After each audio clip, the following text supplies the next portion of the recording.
Greetings, and welcome to The Thirsty Mage, the podcast featuring a collection of the oldest modern gamers allegedly hell-bent on sabotaging classic RPGs, while simultaneously enjoying traditional gameplay.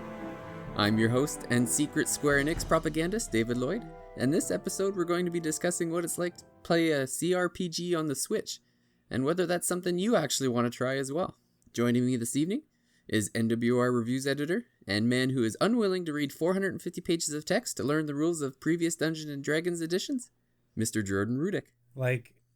Before January, I got to read, 3 or 4 textbooks and pick textbooks for the next 2 semesters coming up. So I'll do my reading for work. I'm not going to read to play a video game. Sorry. As soon as manuals went away, I started wanting in-game tutorials, and the game I'm going to talk about later today does have a decent in-game tutorial, so we'll get there, yeah. But no 450-page manuals for me. Sorry. Just another kid with no dedication, Jordan. Yeah, that's right. Yeah, I should stick to Fortnite, I guess. That's right. No reading required, right? Nope. And rounding out the panel, one half of the Talk Nintendo podcast, and man who hopes a certain franchise goes back to its CRPG roots, even if it's just a little, Mr. Casey Gibson. Yeah, reading in games is overrated. That's why I just like to click and slash hundreds of demons down. Easy peasy, no reading necessary. I'm in it for the entertainment, not the education. I know we'll talk about it kind of in our main topic slot here, but you prefer the way Diablo's been heading, Casey? Like you're hoping for more of that, or you hoping it goes back to your favorite entry? Oh no, definitely. I hope we skew back. If anything, yeah, I mean, for sure. If even for just a little, as David would coin. We'll get into all that. We'll get there. Yeah, I don't want to derail us on the opener here. Yes. Well, before we get into tonight's topic, Jordan, why don't you kick off what you'll be drinking tonight? Sure. So, when the weather starts to get colder, I skew a lot more towards hot beverages, and so I'm kind of off coffee. I haven't had coffee for a long time, decaf or otherwise, but I'm trying to drink a little bit more tea. So I've got a decaffeinated Earl Grey tea. With some honey in it, and probably too much honey. I like it sweet, but as you all well know, but yeah, pretty much, right? Yeah, half a cup of honey and half a cup of tea. That's me for the evening. And I imagine in subsequent episodes I'll have different hot drinks to be talking about. I prefer going in that direction as we head towards winter here. You know what would help that out a little bit is What's that? Little Baileys? Yeah, I was going to say half a cup of cognac. Cognac in your tea? I've never tried that. No, that's the Is that a thing? That's the French solution for getting rid of a cold. Okay. Well, that's the problem, right? Is that with the colder temperatures, generally the colds and the sore throats and the flus and stuff start coming too. So, for me, as far as my drink, I do prefer a nice hot beverage too. And normally I feel like when I podcast, I usually have a nice hot coffee with me, which I don't know how you don't drink coffee or have caffeine anymore. I just can't. Caffeine, believe me, I want to. Like I'm tired every day with the kids, and I would love to have caffeine, but for whatever reason, it makes my chest hurt or something like that. Like it's weird. I don't know why. That's what feels so good about it.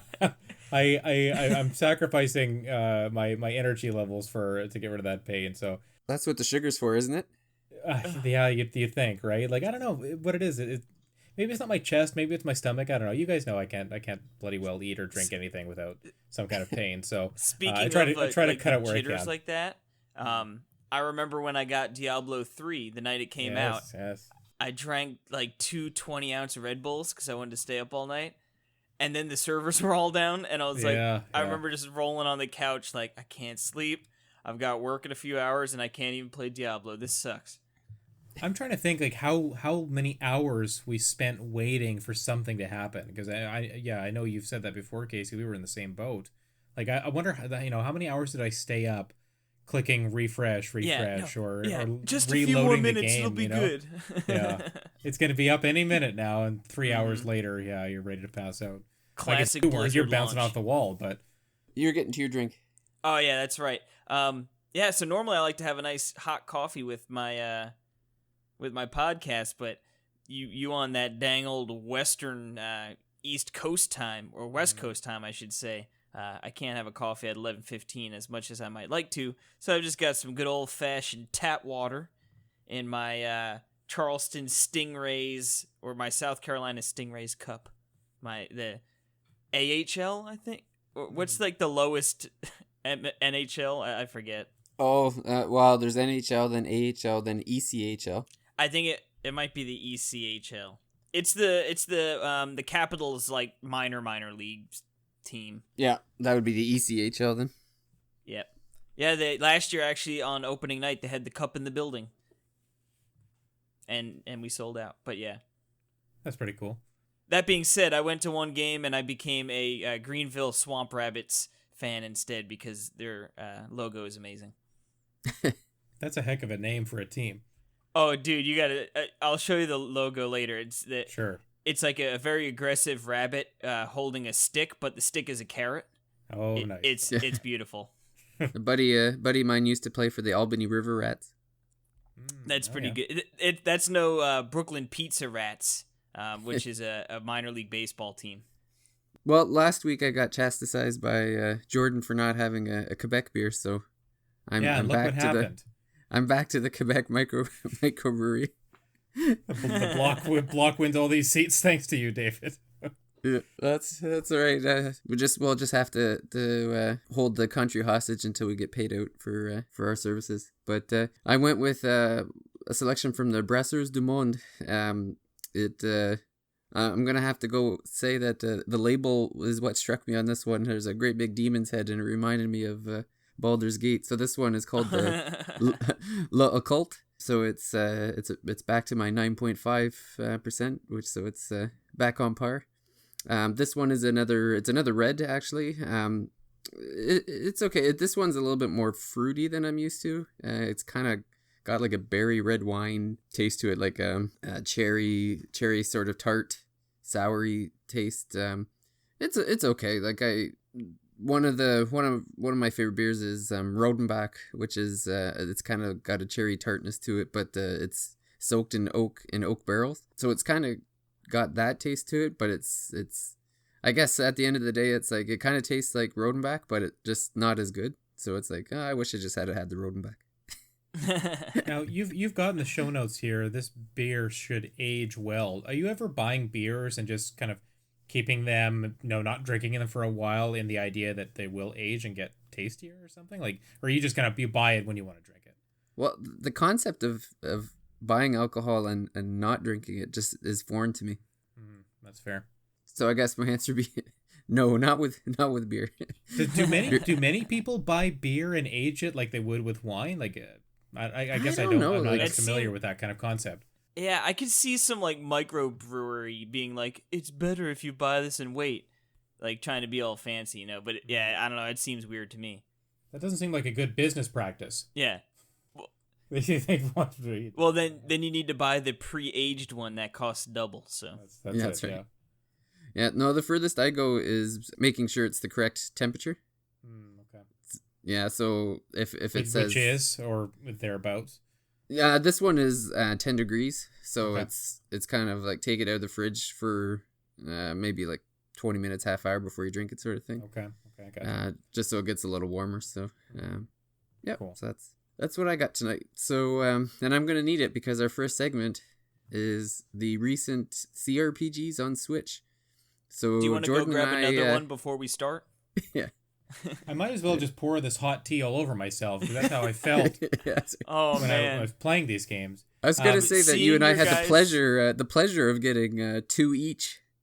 Yeah, I was going to say, seeing your guys' reaction, because I almost grabbed one of these, but, it's like I had a few other things, and I was like, I'm like, I don't know if I have a lot of time to really get deep into it, and then I decided to pass, and then, I was like, whew, dodged a bullet there. Well, Jordan, why don't you start the the bitch fest. Yeah, no problem. So the games in question are Baldur's Gate and Baldur's Gate 2, which came in a compilation pack released a week ago or so. Yeah, Maybe 2 weeks ago. And then the other one is Icewind Dale and Planescape Torment. So that's the other 2-pack. There's another game, Neverwinter Nights, coming in December, I believe, as well. So the 5 got announced all at the same time. These are games that I don't think I was alone in being excited at their announcement that they were coming to Switch and other consoles. They are very well liked, renowned kind of role-playing games. They've won awards. They are on a bunch of top RPG lists, of course. You've got what actually kind of happened was I was expecting that maybe when I went to PAX West I would run into the team that was porting them, or I would see these games in action or something at PAX, and they had no presence there. My plan was like, oh, I'm going to talk these guys up. Let's see if we can get a bunch of review codes and just blow out the coverage for these games, right? Just previews and video and reviews and all this stuff. And, really excited for these games. But when I first started playing, and I started with Planescape Torment, and I don't have a lengthy history with these types of games. I think I've played a little bit of Baldur's Gate. My dad was really into these games as well. So they were always kind of in the house, but I had never really played a ton of them. I've always kind of maybe admired them from afar a little bit. Planescape Torment and Icewind Dale, the 2 games that I reviewed and that I played, there's no easy way to understand how to play them in the games, that is. And I don't think there's an easy way to understand how to play them outside of the games either. David, you mentioned when you were introducing me about a 450 pages of reading. And we're referring literally to the manuals that are written online for Icewind Dale. And you can look them up. They're on I think the porting studio for these games is Beamdog. Beamdog has a website set up for these games that has all the manuals and all the written documents you would need.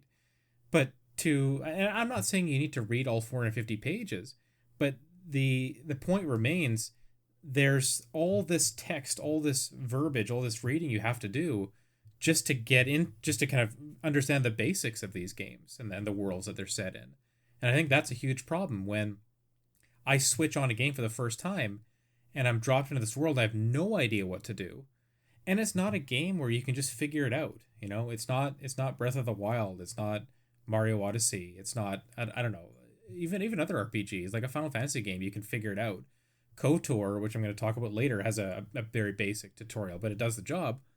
But Icewind Dale and Planescape Torment, they do nothing to help situate you in the worlds or help situate you with the mechanics and what's going on around you.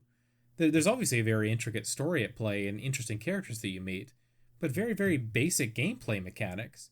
Equipping your characters, whether you need to use magical attacks on certain enemies, reviving your characters, healing yourself, equipping spells, the most basic of things that you need right out the gate. There's no one telling you how to do that. You can't even find someone in town that would instruct you on how to do that. It very much is trial and error, figure it out yourself, spend hours and hours just kind of guessing and trying new things until you get it. And for me, that's a huge problem. I mean, David, what kind of experience did you have with Baldur's Gate and Baldur's Gate 2 going in? So I only knew them by name. Like I've played lots of CRPGs.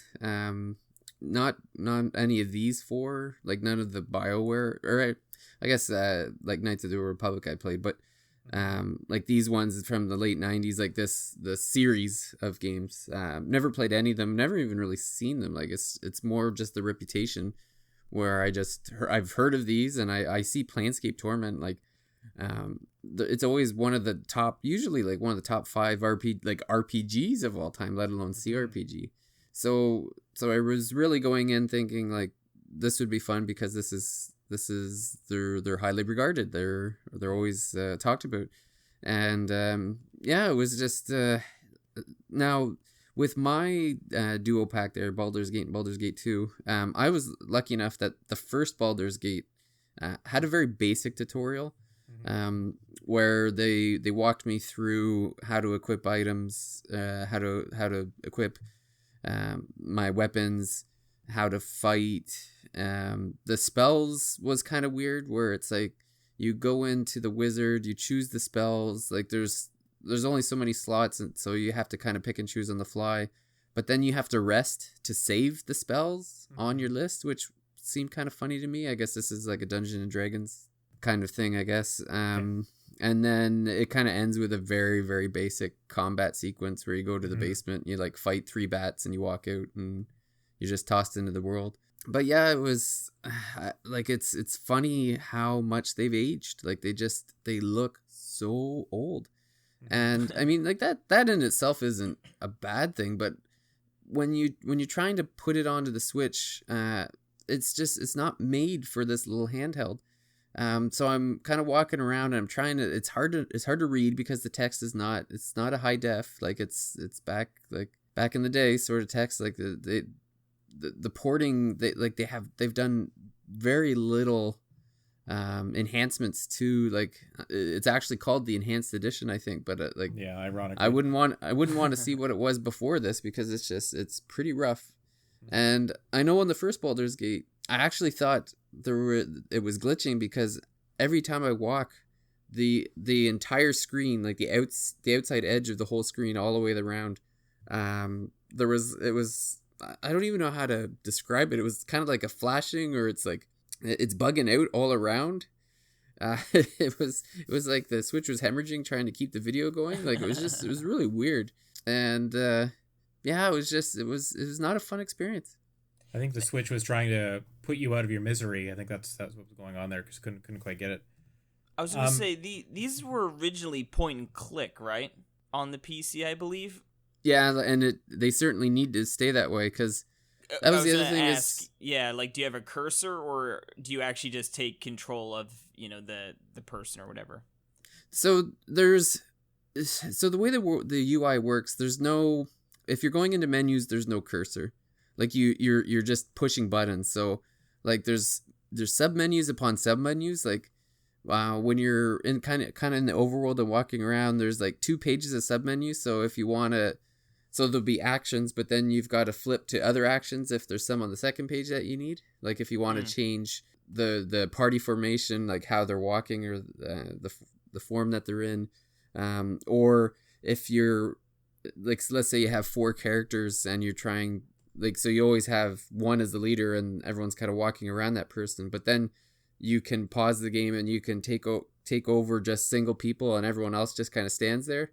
And so, but again, like you're hitting combinations of the ZR and R buttons, and so you're selecting someone, and then you move them, and then you have to hit the plus to unpause, and then you move someone else. And then there's inside the menu, like if you want to if you want to set up the spells or equip the items, you have to go into the other menu. And then there's tons of combinations of ZR and ZLs moving around the menus inside the menus. You're going to wear out your buttons if you actually try to play this game, because all you'll be doing is clicking and moving around. Now, like on the actual map, like there is sort of a cursor but that's the other thing that I had a problem with, is like some of the times the cursor was disappearing, so I couldn't even see where I was clicking, because there's kind of like a little targeting circle where it's like, okay, I want my guy to go here, but then all of a sudden it disappears, and now I'm like, oh well, I'm trying to pick up this thing, where did my cursor go? Like yeah, that's frustrating. Yeah, I mean, there's a lot of small things like that are they're individually they're annoying, but collectively they're maddening. And I think we had very similar feelings about that, David, when we ended up reviewing the games. And I don't want to get into the nitty gritty too much here. People can read our reviews on NWR. They can check out the video that we collaborated on, the Should You Play Baldur's Gate on our YouTube channel. But you mentioned Dungeons and Dragons, and I think that's thinking about this episode today and thinking about these games. I think that's the idea that kept coming up to me, is that if you don't play Dungeons and Dragons, or if you're not familiar with how Dungeons and Dragons works, if you're not interested in it, I don't think these games are for you in the slightest. Dungeons and Dragons is what in some maybe the fifth form or fifth iteration of its rule set, and Neil or someone else was talking about this in our Slack chat, and he was saying that these games use the second set of rules for Dungeons and Dragons, and there's been tons and tons of changes I think in the every iteration that's happened. So you're so many generations removed from the rules that are applied in these games, and maybe that understanding of these games. We were getting a lot of feedback on YouTube. I use feedback, the term loosely, or maybe with quotation marks around it, right? About maybe these games were really enjoyable when you were 16 or 17, and I played these games when I was that age and I really enjoyed them. And that's fine, and I kind of understand why that is, because when you're 16 or 17, you have countless energy, mental capacity, patience maybe for games like this. But And when time. you're in your late 20s and 30s and 40s, you don't have that time. You don't have that patience, that willingness to figure something out, to play a game, right? To understand all the underlying mechanics, to figure out what will eventually make the game fun. And maybe we're just in this place where we can't really enjoy games like that anymore. And I don't want to blame the games. I think they're just out of time, right? Casuals. Well, yeah. I think part of Yeah. it, like, you really have to consider the context too, because at the time, like, I know we were younger and we had more time to put into it, but at the same time, like, in the late 90s when these came out, they were the best. That was like that was the leading edge. That if you wanted to play Dungeons and Dragons or CRPGs on your PC, this was the best games in 1999. They are not the best games now. So it's if you're into CRPGs, then like there's better options available now. It's kind of like equating. It's like telling an 18-year-old or a 20-year-old now that, like, I get the whole modern gamer thing, but it's like it would be the equivalent of me saying to someone, "Oh, I see you're playing Call of Duty. Why aren't you playing GoldenEye?" Like or any of the Mario games, right? Oh, why are you playing Super Mario Bros. On NES when you could be playing World or the new, I don't know, the new Super Mario Bros. Games are, they're Well, the maybe a little difference bit more there is the divisive. classic Marios still hold up. Yeah, I mean, it holds up, but there's a difference between holding up and do you want to actually play it over something else, right? Like I have the original Super Mario Brothers on so many different consoles. I don't really want to play it. I'm not really interested in going back and playing it. I would rather go back and play 2 or 3 or World, So I get it. It does. I'm not saying it doesn't hold up, but there's whether I want to go back to it or whether there's an interest in going back to old games. I don't know if that's always the case. Not every game, right? But they also hold up to the people who have nostalgia for them. Like if you were to again, like, someone in their 20s now, and you're like, oh, here, I got the original Super Mario Brothers, or I've got the new Super Mario Brothers on Switch, like the newest, the one that was on Wii U. You know, I can't say, well, you have to play this because it's better. It's like, well, it's better because, like, I have nostalgia for it. I understand, like, I played it before. I played it at a time when I enjoyed it, and I guess I'm feeding into the whole modern gamer thing. But it's like, if there's better games out there, why, like, then don't put, like, how can I recommend you put your money towards something that I know you're not going to enjoy? Mm-hmm. Well, I wonder if they were just like, they knew, okay, these games are just for the people who played them back in the day, and sure, maybe some people have never played them before will jump in and find some redeeming qualities, but the big target we're going for is just the people who have played these. It's going to be nostalgic. They're going to go through and relive the glory days, like you said. If you grew up playing these games, you know the rule sets, or you at least as you played, you'd be like, oh, I remember getting stuck here when I was a kid. This is what I got to do, and it sort of starts coming back to you. Like, I wonder if it was just simply that's who they were going for, I mean, and now it's, I don't know. That's it. No, like, Casey, you're right. That makes the most sense. It makes the most sense that maybe they didn't need to put in tutorials. They didn't need to make the games more accessible, because the people that are going to buy them don't already find them accessible or interesting, or they're able to play them. They don't need tutorials because they know how to play it, right? It's like they've gone through the trials and tribulations of getting stuck and figuring it out already. Exactly. And so they've developed that affinity for these games, that nostalgia, and so those are the people that are going to buy these. But then the question after that, David, you've been asking this, why wouldn't you just play it on PC? Who is going to buy this on Switch and play it on Switch when they could play it on a PC, which is the ideal way to play these games. And cheaper way, because you can go on Steam and get the game for cheaper, and if I you mean, like, and that's at regular price. You could even wait for a sale, and no one's gonna come. Super cheap. I would say, I mean, sort of the go-to, like, oh, if they have a big commute, if you have an hour commute each way on the train, you go, well, it's a long game. I can pick that up and I get to play 2 hours a day, and it's gonna last me 2 months. You know what I mean, or however it's gonna be. But yeah, I mean, obviously, it sounds like it's pretty faithful to what it was, And now, have these been released on console before? No, first time. Okay, because I was wondering if it was maybe just like, well, yeah, it was released for PS4 or something, like, yeah, we're just porting it over to the Switch, and it would more or less be a relatively inexpensive endeavor. But I think there's iPad versions and mobile versions of some of these, but this is the first time they've ever come to a console that would have a controller as the main input source. So gotcha. Yeah. So yeah, they had to do some work for it. Yeah, and they did a little bit, but again, it's to make it playable for someone who already knows how to play it. I've read reviews that kind of praise the way you control the game with buttons, and that's fine. Like I get that, but that's not going to help someone who's never played one of these games before. Now, sort of just to step back a little bit from the actual, whateverness we're talking about. Now, I know Baldur's Gate, obviously Baldur's Gate's 2, very similar. Icewind Dale, they're all essentially relatively similar, just with different stories, right?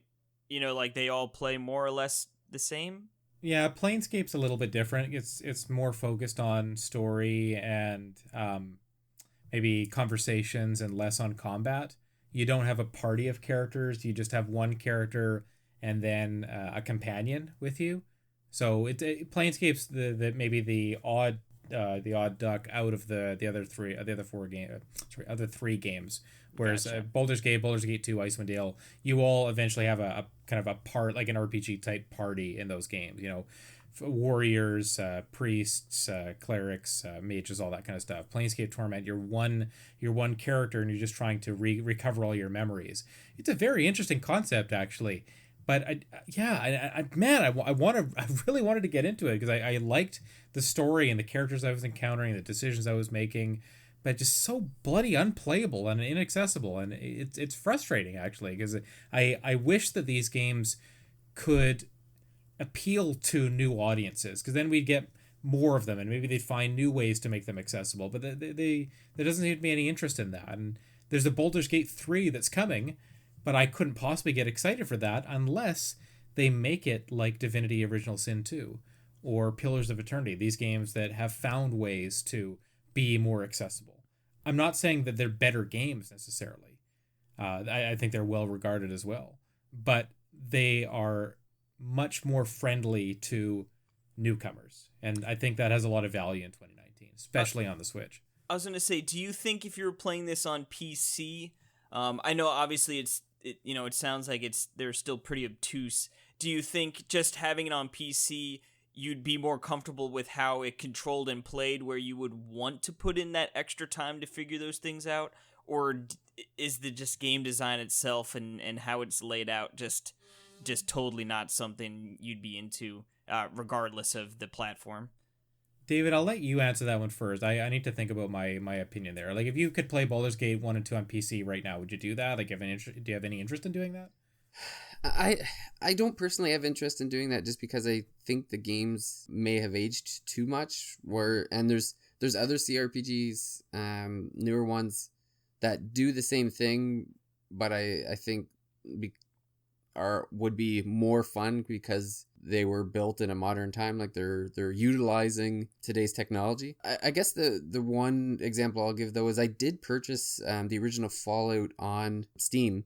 So I started playing. I have been playing that on my PC, and I can say that it is more enjoyable though. Like it's easier to use. The pointing and clicking makes it so much easier. because it's just like I can just click on the guy and say, go here, check that thing out, check that thing out. I can go through the menus quicker. Like having a keyboard available just makes things so much easier. So it's certainly be easier to get into the game if it's on PC, because because the constant switching buttons and going through menus was just driving me nuts. And I'll talk about it later, but it's specifically too because I've played another CRPG on Switch, which had like a much better UI system with radials and that sort of thing that actually made it, I would say, tolerable. Like it's still like these games I still think they're called computer RPGs for a reason. I think you really need the computer.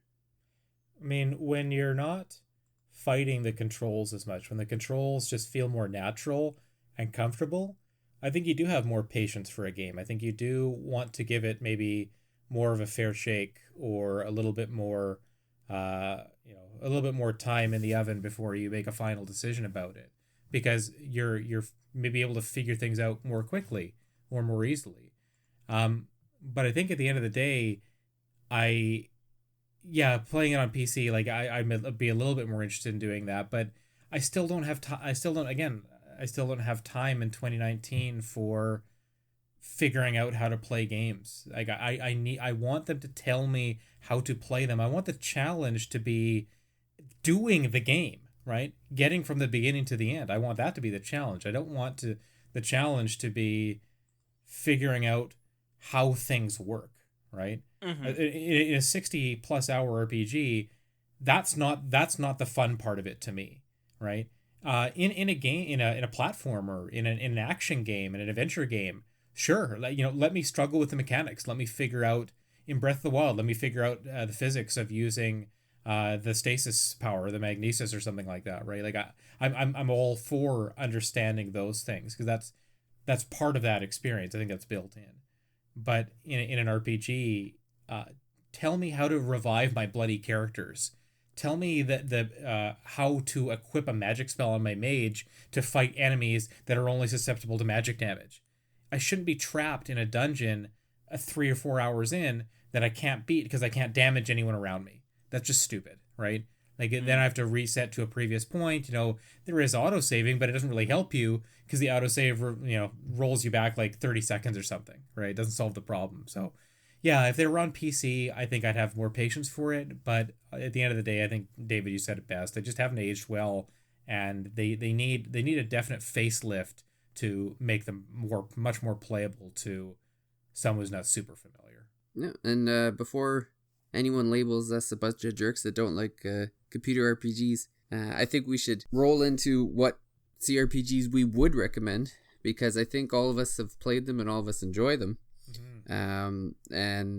There's some, I mean, I'm still like, I don't want to gatekeep, but I still think the computer is the best place to play these.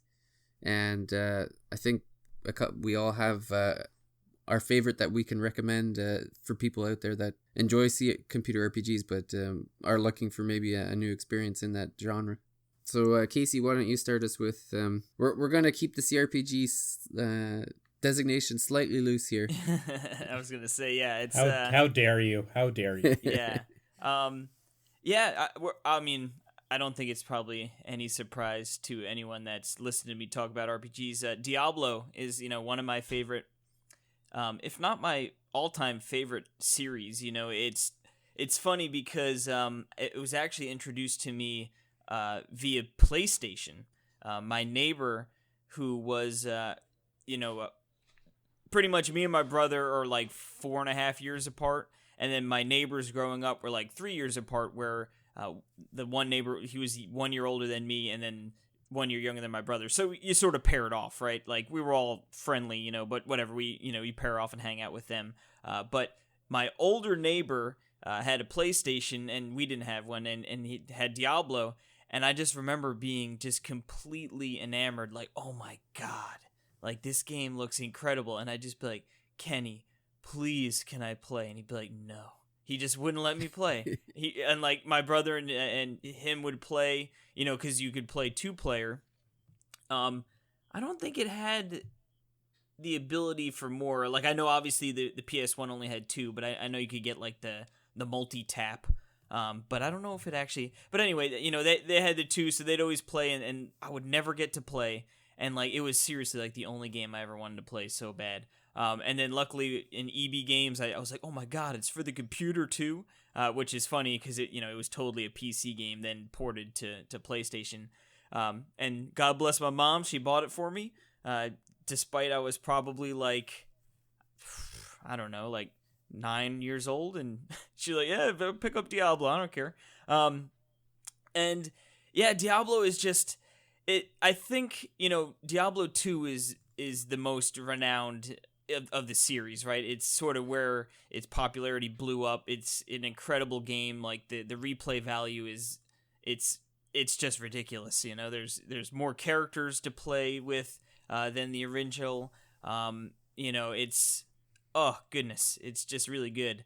But yeah, the original is what's so cool about it is like it was scary to play, and like granted I was younger, but like it was way creepier. It had a more gothic feel.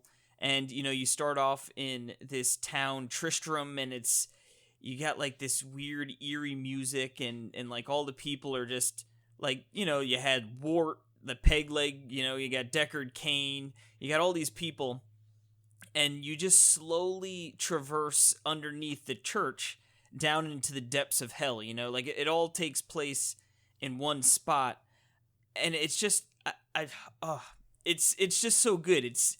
You'd really like feel the tension going down into the depths, and as you continued to get lower, and you run into the first real boss, the Butcher, you know what I mean, and it's like you were like, oh my god, like you would see him and you would be afraid, and you would be afraid you're gonna die or whatever, and then Diablo 2, I'd say, is not nearly as dark, like it's still definitely a darker game, especially in comparison to 3, but it was a more fluid game, like I'd say it's quicker paced, like Diablo 1 is very sort of a methodical approach, like you go slow. Like I said, there's only 3 classes. You got the rogue, the warrior, and the wizard, or I forgot if they call it a wizard or sorceress or whatever. I think a wizard. And but yeah, the second one sort of ramped it up, and you know what I mean, like a much bigger area, you're going from different acts, but it still had that feel. And then Diablo 3, and I think a good point to point out is in these earlier games, you're just a person, right? And like you sort of, uncover things down the road, like the Nephilim, where it's like, you're a human with, I believe, some like angelic DNA or whatever, like, so you're more than a human, like the humans are needed. But in Diablo 3, it's like you're just a badass from the get-go, you know what I mean? Like there is no tension in Diablo 3. Like I still enjoyed the story and everything going through it, but there was never a point in time when you were worried you might die. You know what I mean? Like you might die, but there's literally like no consequence. You have to repair your armor, but you've got gold, like gold isn't ever an issue. Where in like the previous Diablos, you get to the point where you lose experience if you die in the harder difficulties.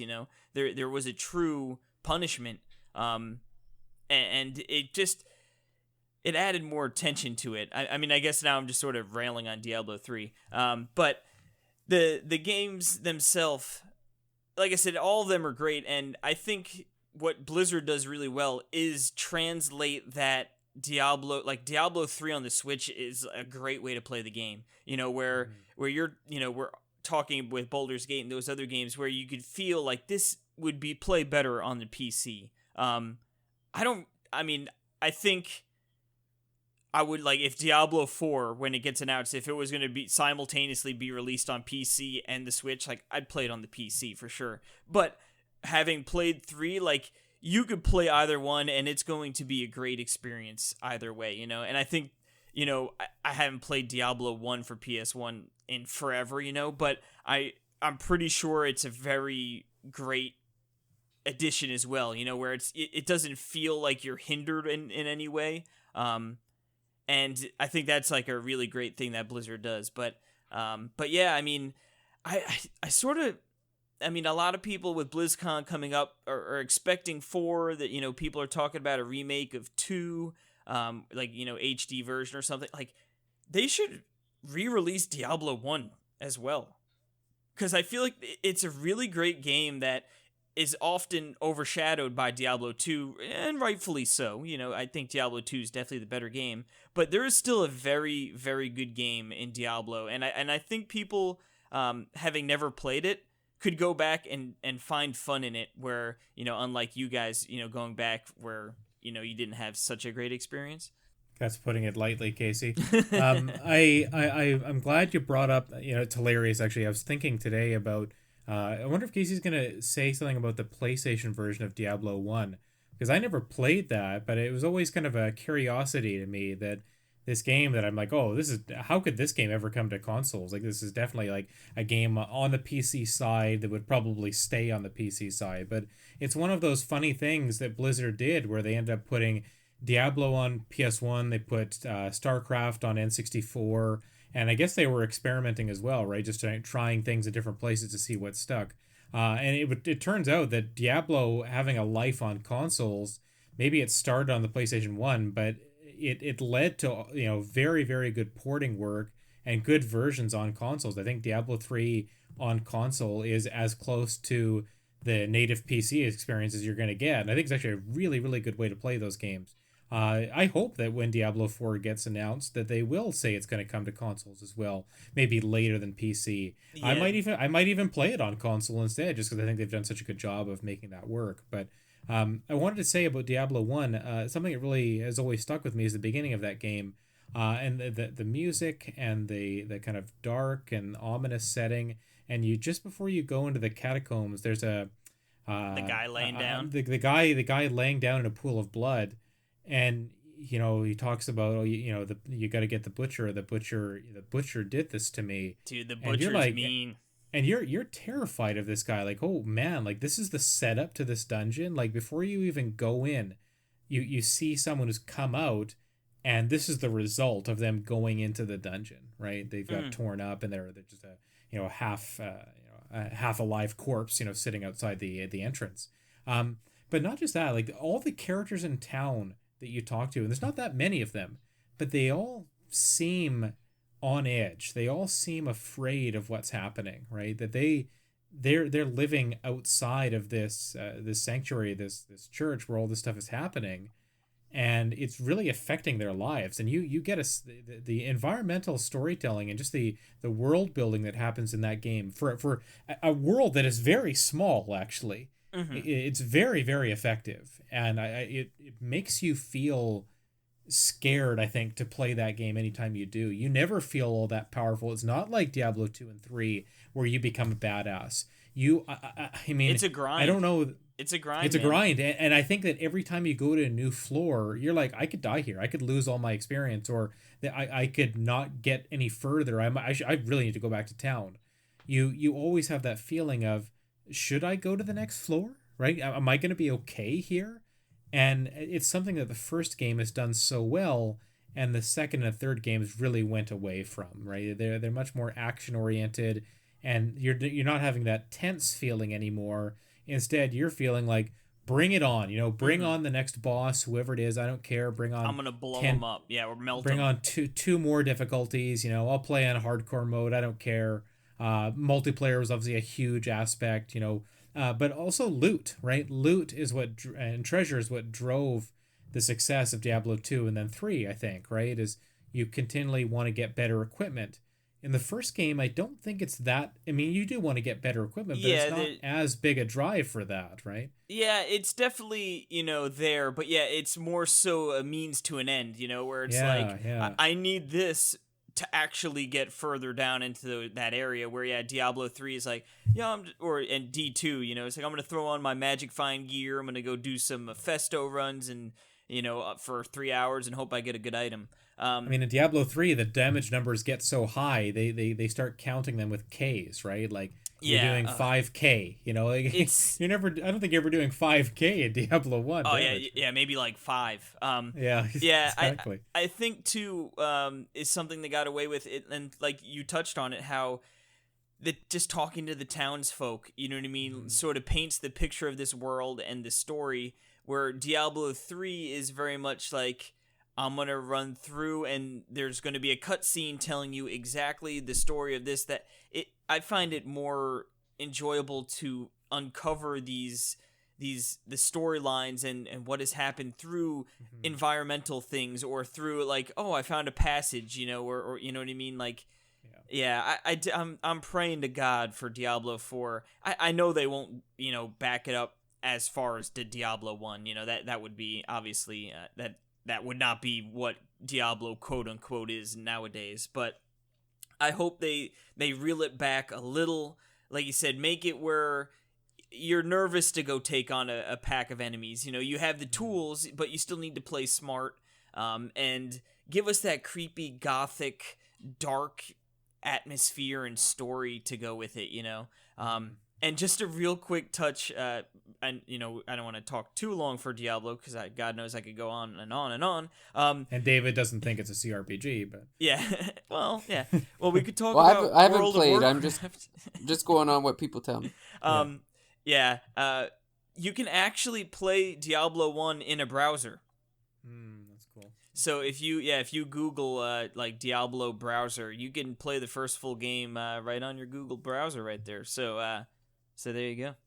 That's neat. I might have to try that out. Just I have a lot of nostalgia for that game. It's one of the first PC games that really scared me to play it when I saw it in a store. And then when I actually got through it, I'm like, wow, yeah, I constantly feel dread when I'm playing this game. Like, it's not a bad thing, but not many games have made me feel that way going through beginning to end like that. Dude, I remember the first time I fought Diablo. It was like 4 a.m. at my old house, and we were playing it, and I remember I slept in the base. Like, my brother, his room was in the basement, and I'd sleep down there, because whatever, it was summer, all hanging out. And I just remember being like so like petrified, like, oh my god, I killed Diablo, but like I'm so afraid, like I'm still afraid even though I killed him. I was like, oh my god. Yeah. That game had an effect on people, and I think that's one of the lasting legacies of it. And I do, like you, I do hope that we'll see something like that in Diablo 4. I don't think we will, but we'll find out in a couple weeks. It sounds like. Fingers crossed. Well, Jordan, your favorite CRPG, I don't think too many people would argue with it not being in the genre or not, and it's actually developed by the same people that first developed the games we just shit on. Yes, exactly. I know. This was their get right game, right? Yes, right. I don't have the kind of history with the series, or the maybe even the affinity for this game, like Casey does for Diablo. But the game I'm thinking of here is Knights of the Old Republic KOTOR. The first game specifically, I haven't really played the second one. So I booted up a game yesterday. I've got it on Steam. I was playing maybe an hour or two of it yesterday, and I think it's aged a little bit better than the CRPGs we were talking about in the first segment. To me, it could be the best Star Wars game we've ever seen, and I don't know if that's a hot take or something like that, but it's a game that's made me feel most like I was in the Star Wars universe, and the things that were happening would happen to me if I were in that world. But I keep coming back to this idea that maybe I like the idea of KOTOR a lot more than the game itself. Like when I was playing yesterday, there are parts of it that feel slow. There are, I think the beginning segments kind of drag on. I wish you got to the traveling to different planets a little bit sooner. I wish the Jedi stuff comes up pretty early, I guess. But yeah, I find that the beginning 5 or 6 hours of that game very, very slow pace, and I wish that was a little bit expedited. But it's certainly an easier game to play than the ones we talked about. There's kind of an introduction tutorial, tells you how to equip things, how to level up your character. You can always, some of the first NPCs you meet, well, I should say NPCs, he actually joins you. In the prologue mission of the game, you can keep asking questions to people, to this one fellow, how do I do this? If you don't know and you want to know. And it's the kind of thing I wish we had seen in Baldur's Gate and Planescape Torment, Icewind Dale, and those games. Another thing I come back to with a game like KOTOR, and maybe just PC games in general, just glitches and things not working properly. And I've got a fairly new PC. I don't know if it's the computer's problem or what I'm doing wrong, but yesterday I had to constantly save and load to get my character to move. Subtitles wouldn't load in, and I was speaking to some aliens. Like I was speaking to one Hut who's running the tournament scene in the first planet Taurus, and his text isn't loading. So I'm just hearing the Hut language, whatever that is, and then I get my dialogue choice. I'm like, well, what am I supposed to say to you? I have no idea what you just said to me. So just some small things that kind of annoy me about this game, but KOTOR's got this Star Wars charm that I just can't get over. Again, it really makes me feel like I'm in that universe. We've got Star Wars Jedi Fallen Order coming out next month. This is that game that's coming out is the first kind of major single player game that seems to have a lot of what I like in KOTOR, right? Skill trees, world building, interesting maybe dialogue and story stuff that's happening. Obviously, it's a more third person action type game, but I wonder if Jedi Fallen Order is going to finally supplant for me and for many people KOTOR as kind of that pinnacle of Star Wars games. There are other Star Wars games I like for sure. The Rogue Squadron games I really enjoy, but they're very different, right? Not these kind of role playing story games that we focus on the Mage. I wanted to talk a little bit about the MMO, the Old Republic, because when that came out about I think 8 to 10 years after KOTOR did, I was really into it for a while. I got the collector's edition with the big statue. I was very invested in the Old Republic MMO that came out in this world, and that game kind of really cemented for me that I don't like MMOs. And I really loved the Star Wars elements of it. I think the story was good. It had some neat characters, a lot of variety to what you could do in terms of your classes and stuff. Certainly more than KOTOR had. But yeah, there's almost too much. There's too many side quests. There's too much running around from place to place. At least with KOTOR, the environments are a little bit smaller. There's not as much of that endlessly running from point A to point B. I also was watching. I know in an MMO, I guess, but in my single player RPGs, I don't like that. And so that is something I appreciate about KOTOR, is that the environments are a little bit more compact, and there's lots of people to talk to, and different ways of solving quests I think is fun too. So KOTOR I'm always gonna have a fondness for, but yeah, I'm in 2019 I'm a little bit mixed about it still. Maybe now I don't know. I mean, the only MMO I've really played is WoW. So I don't know, and I'm playing Classic actually. It's amazing. But did you get to level cap in that? Or was it something you played just, dabbled with and you're like, this isn't really for me? I think I probably put in about 20 or 30 hours and that was enough. I don't think I hit the level cap. I highly doubt it for the only... I played maybe 2/3 or 3/4 of the storyline that I was on, and I was enjoying it. But again, at the end, by the time I gave up, I think I was just feeling like it was too much of a grind. I'm constantly going A to B, do this for me, here's some experience, you're getting closer to the next level, and it was just taking too long. And I wasn't as satisfied. I guess the story beats were becoming fewer and fewer, or fewer and far between, right? And this happens in every MMO, that eventually you get to that point where it's just the grind. It's just the point where you're at the level cap or close to it. You're trying to get that end game gear so you can do raids and stuff, and I've never really been into that. I just want more story and more decision making. And so I think that's the point when I gave up with the Old Republic. But yeah, for me, I totally got back in the day with it, the raids, man. Ooh-wee. Yeah. There's nothing more fun than going in there with I've raided 10 or 25 man people, and getting in there and doing the thing. That's why it's I really want to raid with Classic WoW, 40 people. Okay. I think would be incredible, so. I love the idea of that, but I don't feel like I'm willing to put in the time to get there. Dude. It was the same thing with Destiny. Destiny, and Destiny 2, I wanted to do the raid content, but to get to that level to be able to do it, to get in, yeah. And then you have to have the number of players you need to do it. It's just too much. And it sucks that there's this really great end game content, but you have to do all this work to get there. And I wish it was, again, getting back to that idea of accessibility, I wish you could just Well, find a way to make those open to more players. Well, I was gonna say, I mean, honestly, if you were really into raids, like the World of Warcraft, like the retail Battle for Azeroth, Yeah. that's really like you buy that, you get a boost to 110, so you only have to level to 10 levels, and you could do that in like no time, and then you could like get into raids really quick. And they've introduced stuff where it's like it's called LFR, looking for raid, and it's like you just click like, yeah, I want to queue up for that, and then you just like get paired, and it might, there might be a 10-minute queue where you just go do other stuff, and then it pops, and it's like, oh, all right, teleport to the dungeon, sweet. You know what I mean?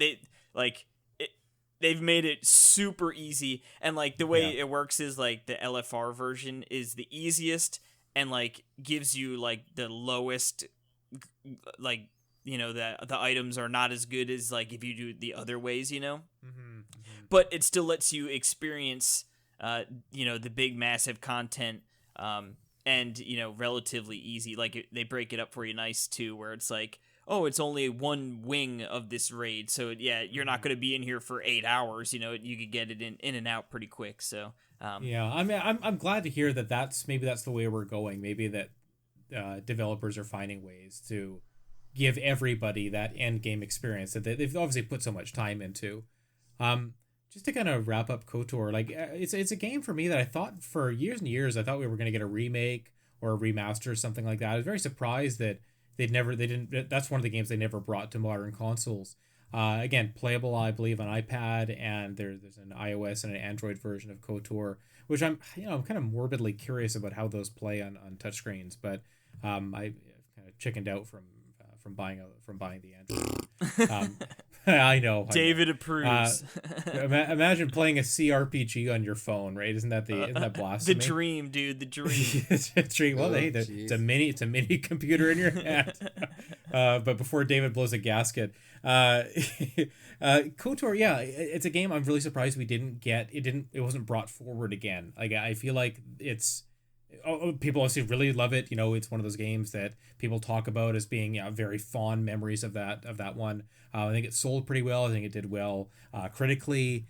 My understanding is that this year they even there was even some hints or some discussions about possibly one of the new Star Wars movies that will be made in the future will be kind of set in this world or set in this Old Republic universe. So that'd be kind of a cool thing to see, and maybe a good time to bring the game back as well. Because it's one of those things that really feels like a Star Wars story, and when you're playing it, you feel like you are creating your own story in that universe. And to me, that's why it's one of my favorite games, even if I don't love playing it.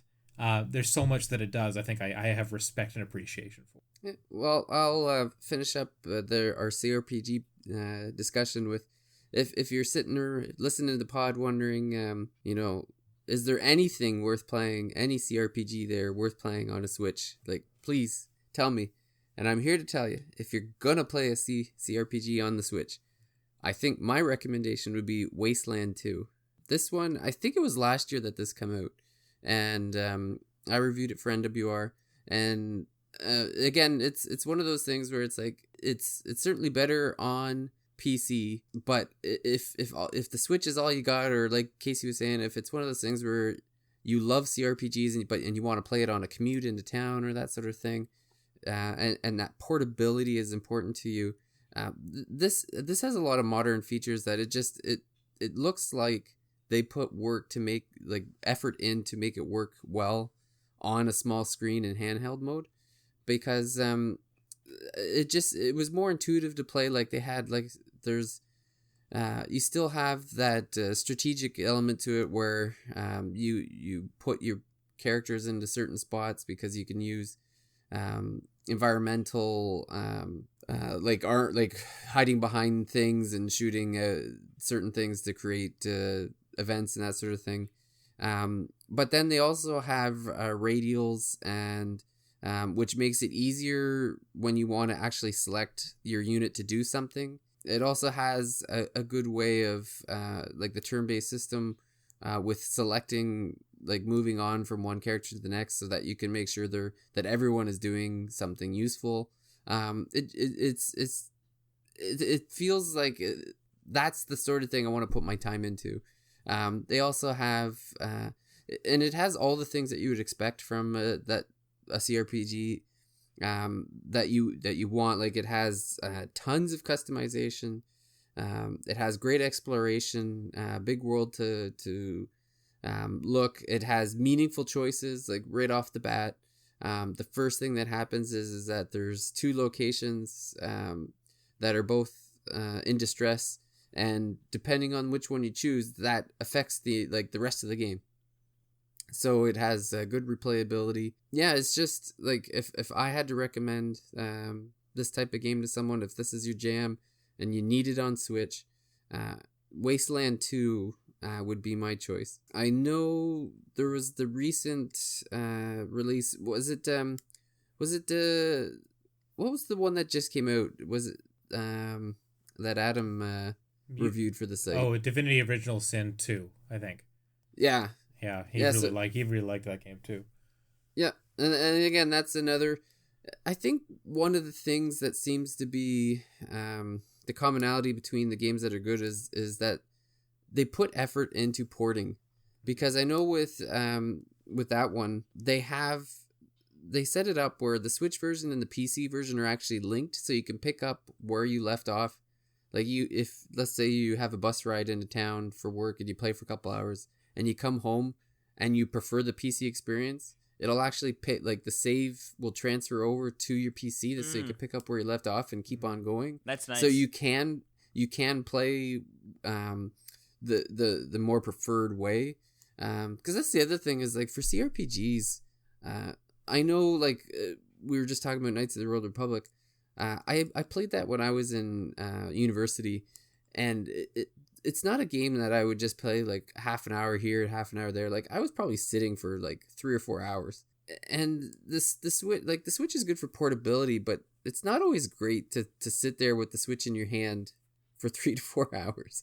So a lot of times something like this, like, it's nice to be in a comfortable chair at a bigger screen, so you can read things and you're not becoming fatigued from like holding a console in your hand and trying to read small text. So that's why I've always kind of been skewed towards these types of games should be played on your PC, or they're preferred like that. That's you're going to enjoy them more there. So it's good to see, like, the companies, when they're doing these ports, the ones that are successful are the ones that acknowledge that it's not enough just to put the game on the Switch.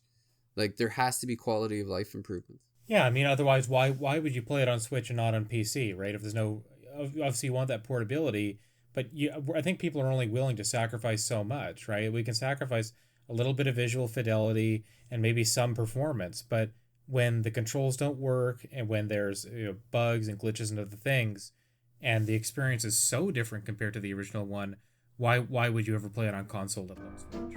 This is the last call for alcohol this evening. Well, that music is telling us that the bartender is ready to head home, and it's last call.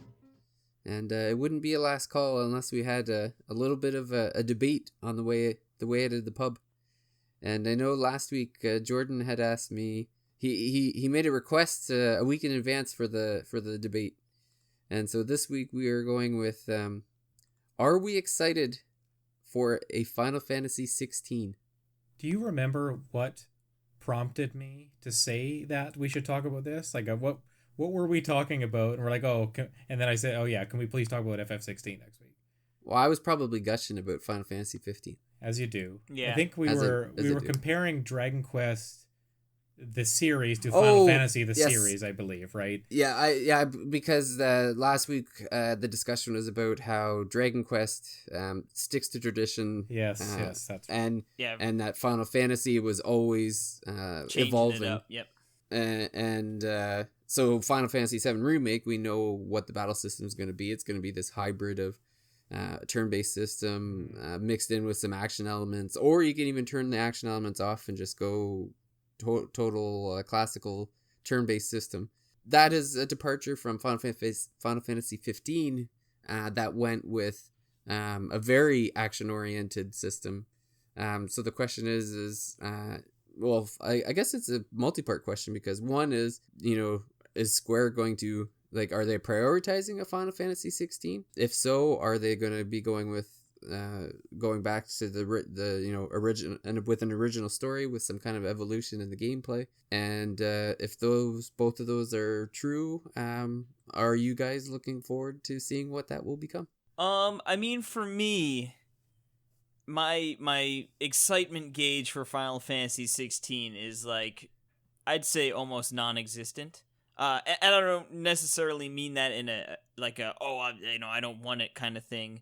I just, 15 didn't really, move the needle for me, and it's, I mean, I guess, it's like I've always appreciated Final Fantasy, but I feel like I've always gotten into them late, in the sense that, like, aside from probably 7, like the earlier ones I had interest in afterwards, after they'd been out for a while. So I feel like any time in the more recent years where I was more cognizant of a Final Fantasy game coming out, it hadn't really, sort of piqued my interest at all. So for me, when they announce it, and I'm sure they'll probably be like, hey, here's an announcement about an announcement for when we're going to show off a trailer, So it's like, I'll get excited when we actually get to see the trailer. I'd say I'm cautiously optimistic. I sort of hope they go back to the more, like, we want the dang traditional games here, but not too traditional like those crappy CRPGs. But yeah, I don't know. I feel like the whole, like, the meme, just 4 dudes driving around in a car, it's like, give me a good old fantasy setting, a big, something's coming to destroy the world, and, you got, like, this team going out to stop it or whatever. But yeah, like I said, I'll be interested enough to see what it is, but yeah, I can't say, I can't sit here and say I'm, like, overly excited or anything for it. I don't even know if it's going to happen, because you've got Final Fantasy VII Remake, which is going to be multi-part, and I imagine you have your number 1 team working on that. So if we know the first part is Midgar, and there's so much more of the game left after that, when could 16 possibly come out? 10 years after 15? Like, seriously, like, when Final Fantasy VII Remake took this long? 16, I don't know. Like, I don't even know if it's going to happen. I don't know what they would do. Maybe they would just go back to doing the big remakes of games, right? Like, stop at 15, and then, okay, remake 7, that's doing well. Remake 6. You remade 4, I don't know. There's no reason to remake 8, because only one person we know is going to buy it. But I guess you could remake 9. Like, I don't know. I don't know. It's hard to be excited for 16 when I don't know if or when it's even coming.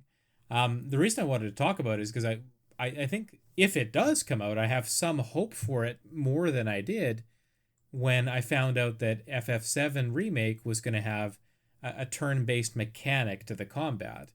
To me, that's like, oh, we kind of screwed up with 15. We need to go back a little bit. We're not going to, go back to Octopath Traveler or something like that, or Dragon Quest, but we need to take a half step back and add some turn-based element here, because that was in the original game, and maybe the long-time Final Fantasy fans still want to see that in the game. So that, to me, that makes me somewhat excited, or maybe less worried about a potential Final Fantasy 16, because they're recognizing that interest in turn-based combat, and maybe a hybrid for 16 is the way they would go. The more I think about 15, the less I like it. I think I enjoyed playing it, but when I think about the world and the combat and just my overall kind of memories of the game, they're not very good. And I think it speaks to the reception of the game and how well it sold and how much people spent on the DLC, that the planned DLC, the second wave of it, they couldn't even finish it. That maybe people, the overall impression is that Final Fantasy 15 isn't that great. David, I know you like the game. I'm not trying to, shit on your opinions or something like that. But I think that Square Enix might even be pivoting away from that a little bit. in focusing so much on this 7 remake, making it multi-part, adding the turn-based combat. Like, this is going to be years and years of this game that we're going to be playing, or parts of this game, I suppose. So I don't know, when does Final Fantasy 16 even happen? What does it look like? Maybe it looks just like Final Fantasy 7 remake. I don't know. Yeah, to me, like, excitement and expectation have to be mutually exclusive in this case, because I don't, like, I'm with you. I don't expect Final Fantasy 16 to come out anytime soon. There was a large gap between 13 and 15. I believe it was almost 10 years, and that's probably what we're looking at now. So, unfortunately, that's a long time from now. And I think this Final Fantasy VII remake is going to be a trilogy. That's just kind of the way I'm thinking now. I guess the controversial statement I'll make today is I kind of wish they didn't bother with Final Fantasy VII remake and they just went straight to 16. Woo! How dare you? How dare you? You You're breaking monster. Casey's heart. That's it. Where's the bottle? I need to smash it. Yeah. I didn't need the remake. I enjoyed 7 and the story's great, but like the 16s, like the Final Fantasy series is always about what's next. Like, and I guess it's like when I look at where it's gone, like when Final Fantasy X went with X2, it was a fine game, but at the time I'm like, no, I don't need to continue the story of Spira. Like, it's like, give me the next thing. Like this, I didn't play it that much at the time. And then 13, I didn't like 13 the game. My biggest complaint about it was because it was just one long hallway. Like the combat system I actually didn't mind too much. Like, it was pretty complicated and in some cases like convoluted, but I liked the strategy that was needed for that game. But it was the fact that there was no open world until the last 5 minutes, and even then it wasn't there was no point to it really. That's where my disdain for 13 came in.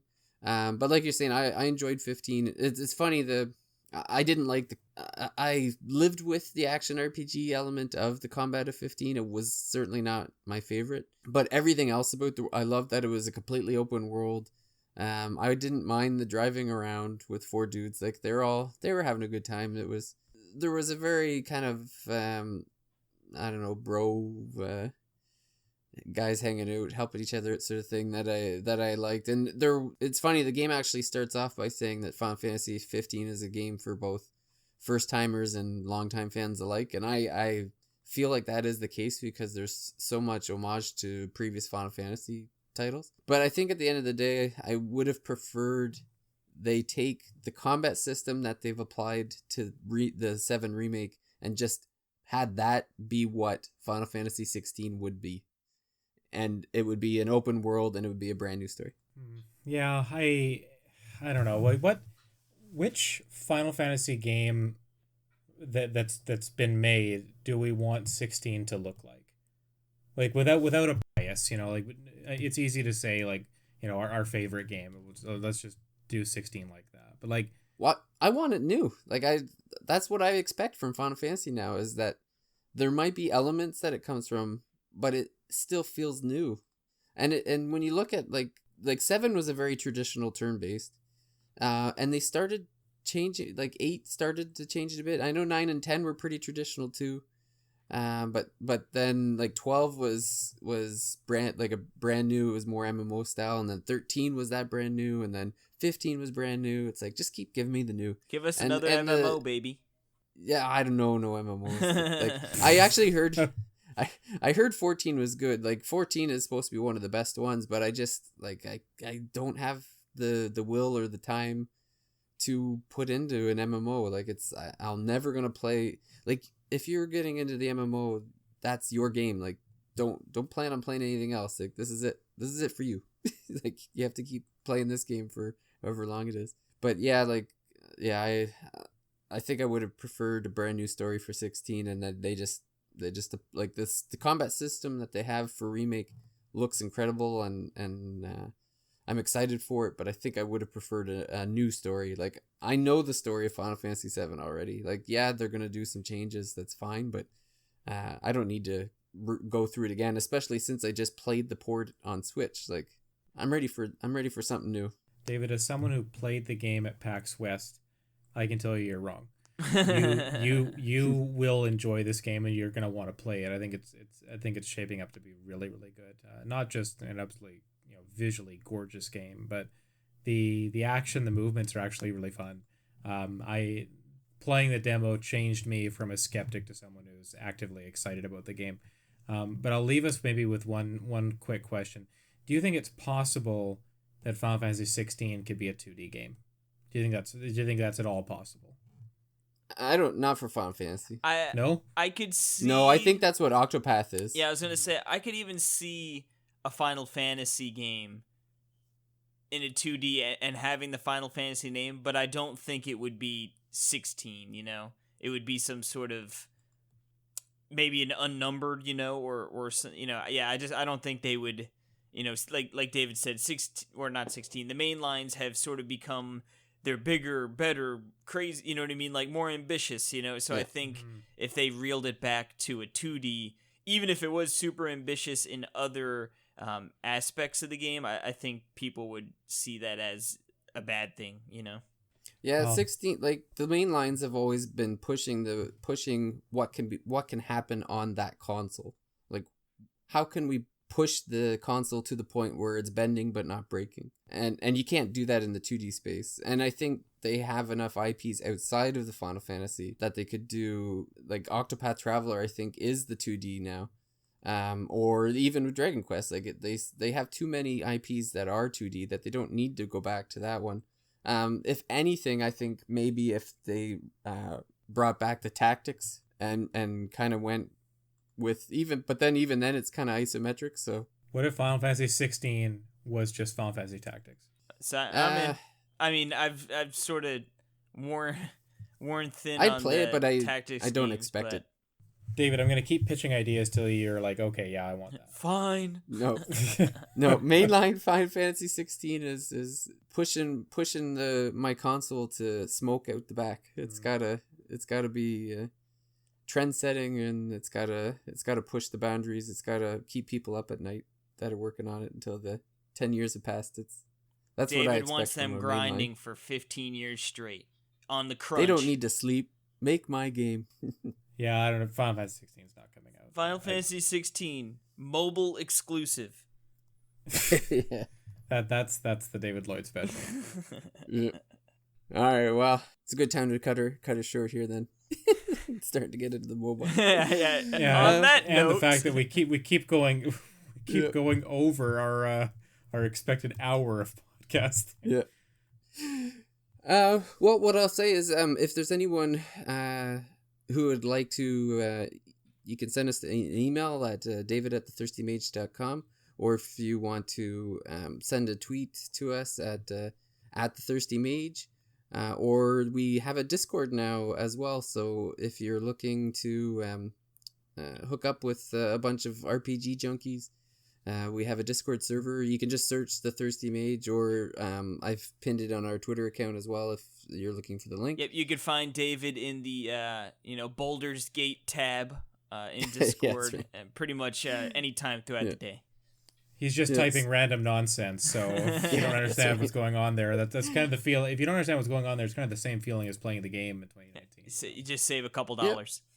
That's right. Yeah, so if you'd like to, even right now, we have some future episodes that we have planned, and we're actually playing the games now, so we have some rooms for those. So if you'd like to play the game before we start talking about it on the pod, that's a great place to meet and play together, and so feel free to come out there. And also, you can let us know if there's if you have a topic or a question or a debate that we can do for Last Call. Feel free to recommend it, and it may be the feature at the end of one of our episodes. Just to specify, so the channels that we've got open right now and the games that we're kind of playing for upcoming episodes, Witcher 3 just came to Switch, so a couple of us are playing it on PS4. I think John's going to be joining us. He's playing it on Switch.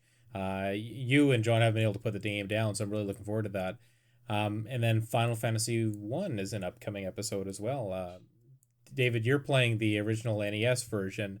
I'm playing the Dawn of Souls version. Actually, I'm just at the Tiamat boss fight now. Who's playing the mobile version? I love that.